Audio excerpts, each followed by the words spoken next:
নমস্কার বন্ধুরা, আজকের ডেইলি নিউজপেপার অ্যানালাইসে আপনাদেরকে স্বাগত।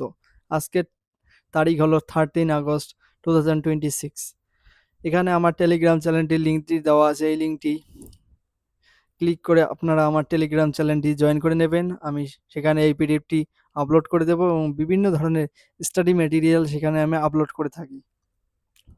সো চলো আজকের প্রথম আর্টিকেলটি শুরু করা যাক।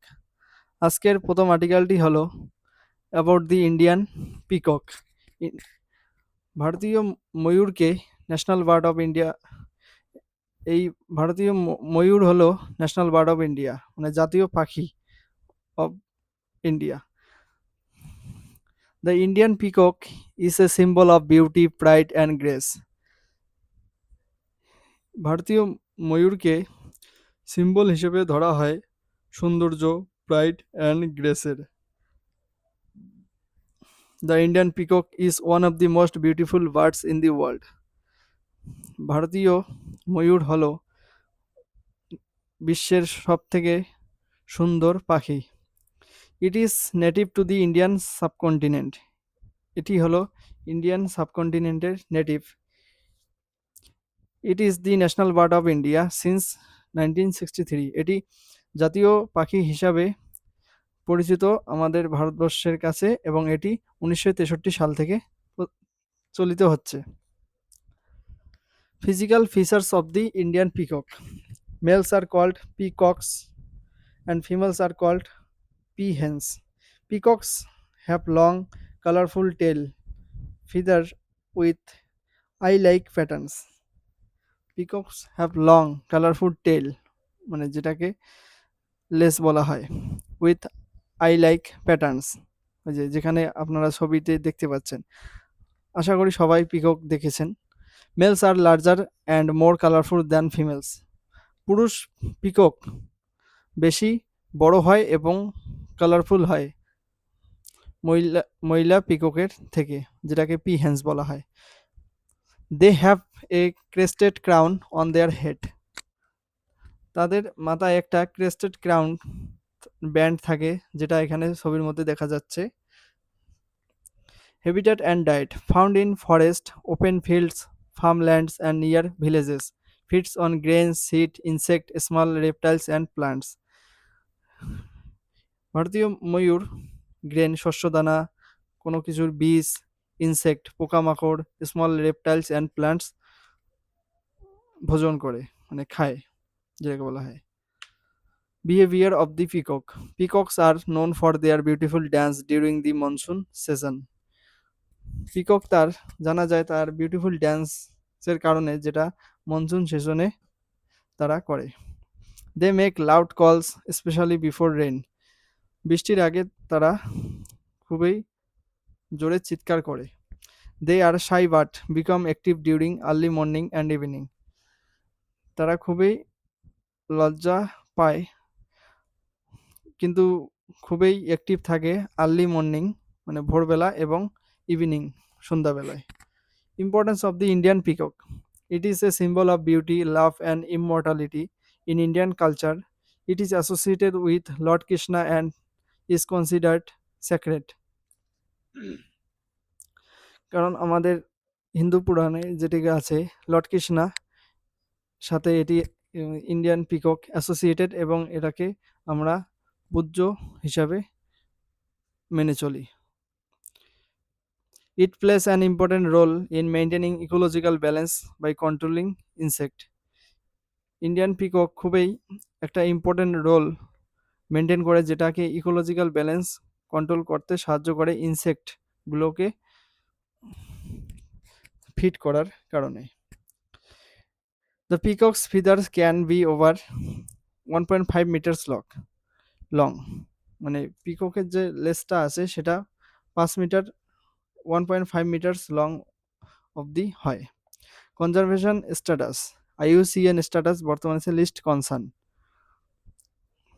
Protected under the wildlife protection act 1972। কি takeaways. The Indian peacock is not just a bird, it is an emotion of India's rich culture, natural heritage and national pride. আর ইন্ডিয়ান পিককের যে সাইন্টিফিক নামটা আছে সেটা হচ্ছে প্যাবো ক্রিস্ট্যাটাস। এটা হলো ইন্ডিয়ান পিকক সম্পর্কে আমরা এখন ডিসকাশন করলাম। এখন পরে আর্টিকেলটিতে যাওয়া যাক। পরের আর্টিকেলটি হলো হিস্ট্রি অফ ইন্ডিয়া থেকে, যেটা নাম হলো quit India movement, the call for freedom, August 1948। Mahatma Gandhi এখানে একটা নাড়া দিয়েছেন, যেটা হলো ডু অর ডাই, করো অথবা মরো। During world war second, Britain involved India without consulting Indian leaders. মানে সেকেন্ড ওয়ার্ল্ড ওয়ার চলাকালীন ব্রিটেন ইনভলভ হয়েছিল ইন্ডিয়ায়, যেটা কনসাল্ট করা না করেই ইন্ডিয়ান লিডারদের সাথে। Economic hardship, inflation and repressive policies increased people's anger. মানে ইকোনমিক দিক থেকে খুবই হার্ডশিপ হয়েছিল, ইনফ্লেশন বেড়ে গেছিল, এবং রেপ্রেসিভ পলিসিস যেগুলো ব্রিটিশ গভর্নমেন্টের দ্বারা নিয়ে আসা হয়েছিল এই আমাদের পরাধীন ভারতের, সেগুলোর ওই পলিসিসগুলি দেখেই আমাদের দেশের নাগরিকের মধ্যে একটা রাগের সৃষ্টি হয়। The Indian National Congress demanded an end to British rule. Indian National Congress তখন ডিমান্ড করেছিল যে ব্রিটিশ রুলকে খতম করার জন্য। Launch of the movement on 8 August 1942, 8ই August 1942, all Indian Congress committee made at Gowalia tank Maidan, মুম্বাইয়ে গোয়ালিয়া ট্যাঙ্ক ময়দান যে আছে সেখানে অল ইন্ডিয়া কংগ্রেস কমিটির মিটিং হয়। Mahatma Gandhi gave the call. Mahatma Gandhi তখনই একটি নারা দিয়েছেন, যেটা একটু আগে আমি বললাম, ডু অর ডাই, করো অথবা মরো, করেঙ্গে ইয়া মরেঙ্গে, that is. The movement was launch with the slogan quit India. যখন মুভমেন্টটা চালু হয়েছিল তখন এটি লঞ্চ হয়েছিল, একটাই স্লোগান ছিল যে quit India. Main features of the movement, it was a mass movement, এটা ছিল খুবই জনবহুল একটা মুভমেন্ট। লিডারশিপ, মহাত্মা গান্ধী ছিলেন and other Congress leader demanded immediate end to British rule. তারা ডিমান্ড করেছিলেন যে যথাসম্ভব মানে ইমিডিয়েট ব্রিটিশ রুলকে খতম করার। People from all section, student, workers, farmer, women actively participated. এই মুভমেন্টে সমস্ত ক্ষেত্রের লোক যোগদান করেছিল, ছাত্র, ওয়ার্কার্স, ফার্মার্স, উমেন পার্টিসিপেট করেছিল। Course of the movement, immediately after the call all the top Congress leader were arrested. এই মুভমেন্টটি ঘোষণা করার পরেই সমস্ত যে কংগ্রেস লিডারের যে টপ লিডারগুলো ছিল সেগুলোকে অ্যারেস্ট করা হয়। Despite this the movement spread throughout the country. তা সত্ত্বেও এই মুভমেন্টটি পুরো দেশের মধ্যে ছড়িয়ে পড়েছিল। People organise strike, protest, marches and hartals. People organise করেছিল, স্ট্রাইক করেছিল, protest, march and hartals. In many places parallel governments were set up, example Satara, Tamluk. মানে কিছু কিছু স্থানে প্যারালেল গভর্নমেন্ট মানে ব্রিটিশ সরকারের গভর্নমেন্ট তো আছেই কলোনিয়াল ইন্ডিয়াতে, তা সত্ত্বেও ভারতীয় নাগরিকরা, সিটিজেন যেগুলো ছিল, যারা স্বাধীনতার জন্য লড়াই করতেছিল এবং এই মুভমেন্টে হিস্সা ছিল, মানে এই মুভমেন্টে যোগদান করেছিল, তারাও একটা প্যারালাল গভর্নমেন্ট সেট আপ করেছিল, যেটাকে বলা হয় সাতারা, তমলুক এক্সেট্রা।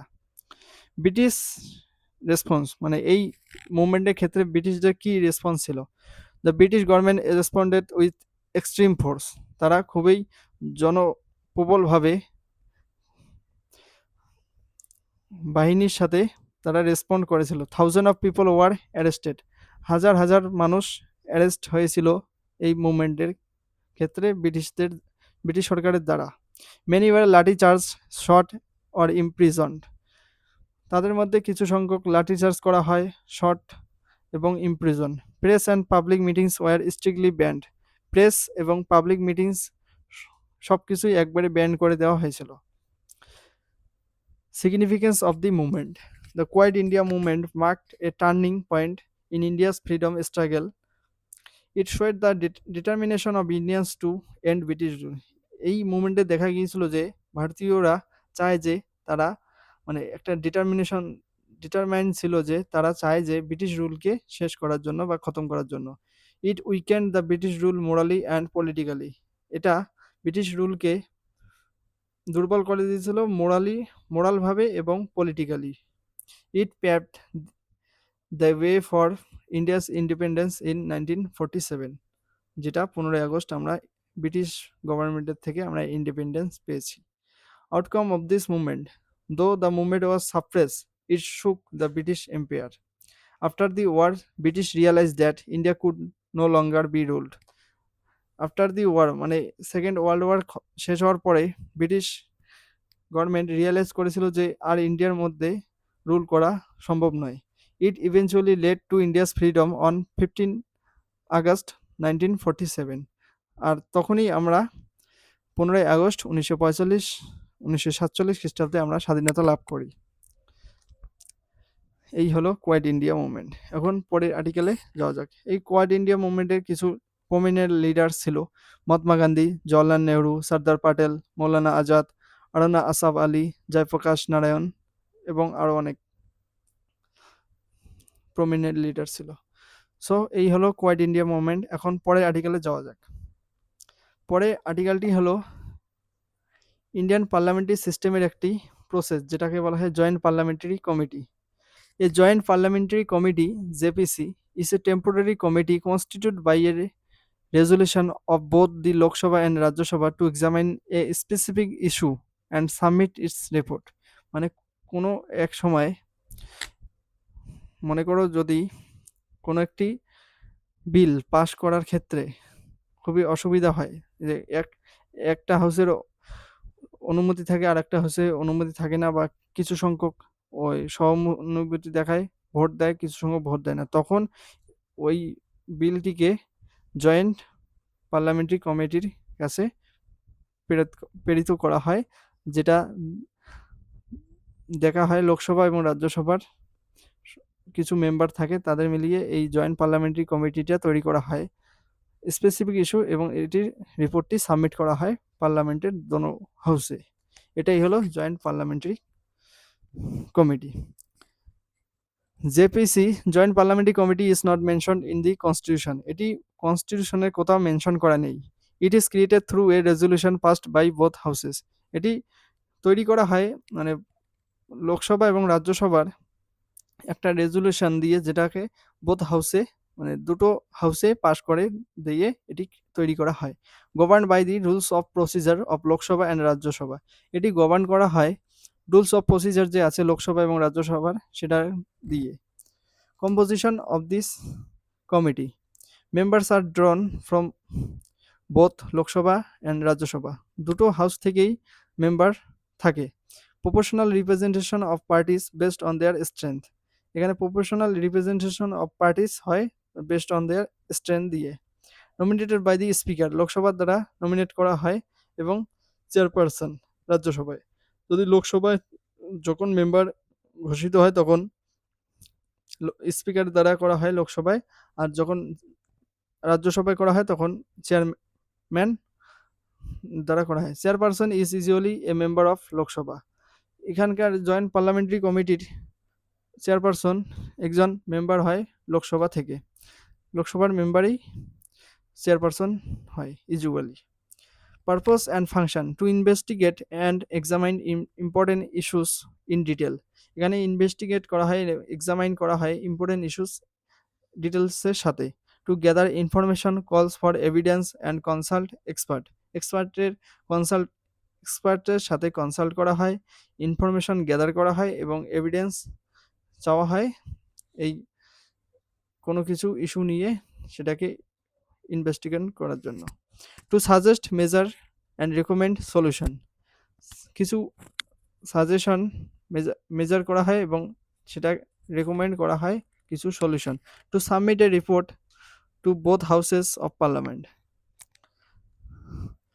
রিপোর্টটি সাবমিট করা হয় দুটো হাউসেই অফ দি পার্লামেন্টের।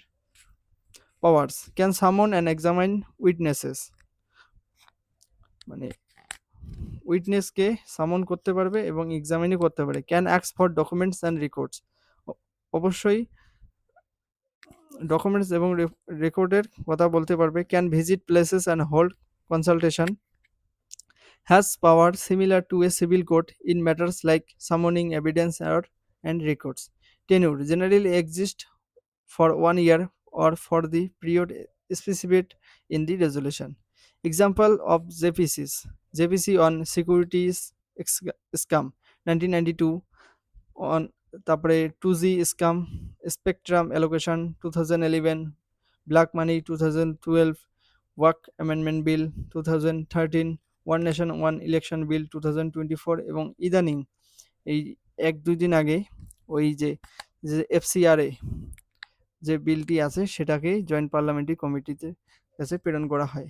Importance of this committee: promotes bipartisan approach, ensure transparent and in-depth study of important issues, strengthen parliamentary democracy, brings consensus on sensitive matters. JPCs are different from departmentally related standing committees, which are permanent and have a wider subject area. মানে departmentally related যে standing committees গুলো আছে তার থেকে এই joint parliamentary committee একদম আলাদা। Joint parliamentary committee is a powerful tool for parliament to examine important matters and jointly recommend effective resolution for the nation. এই হলো আমাদের জেপিসি।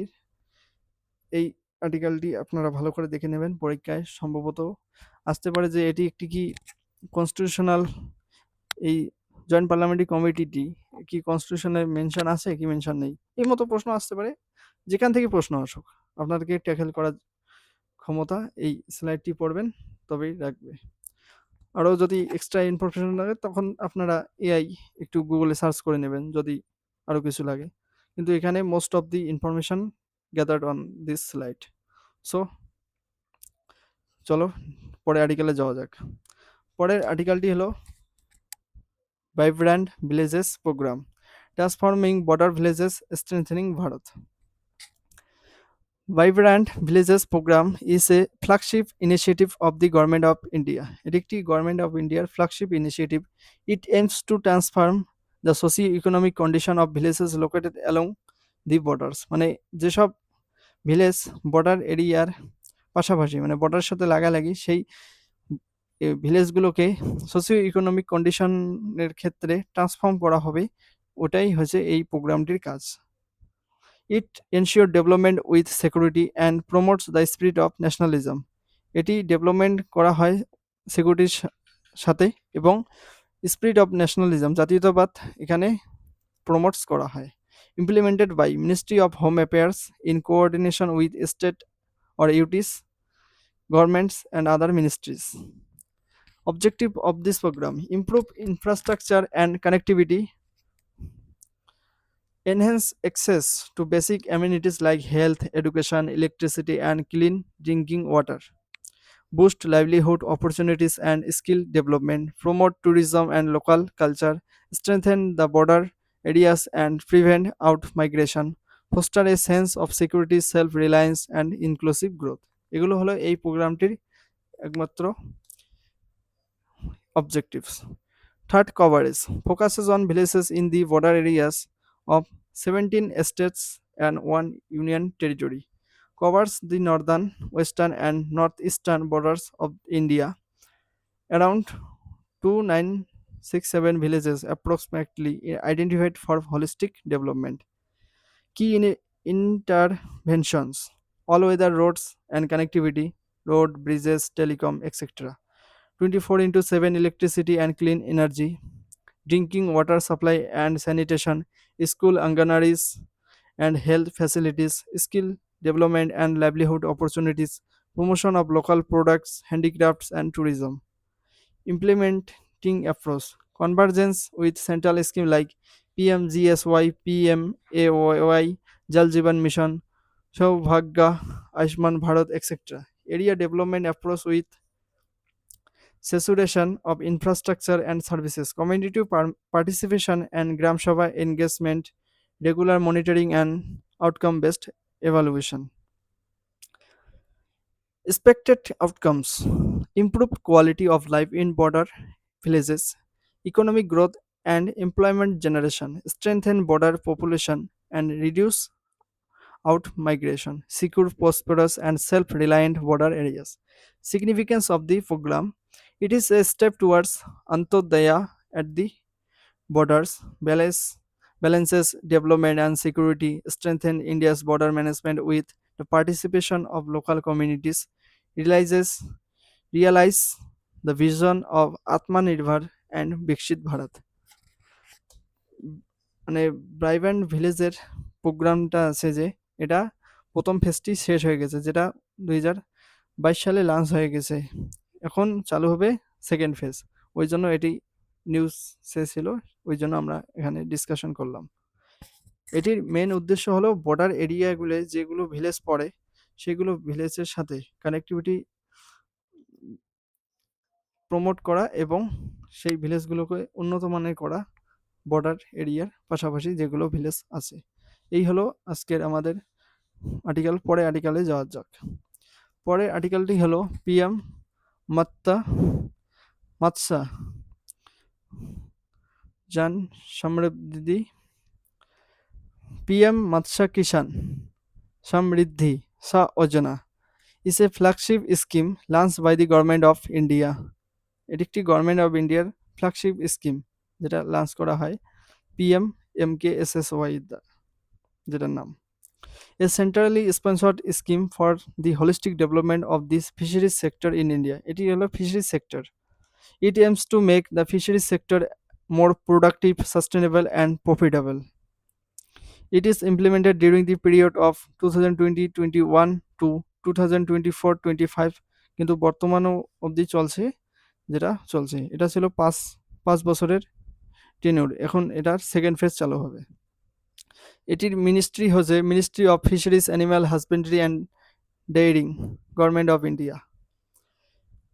Objective of this scheme: enhance fish production and productivity, improve income and quality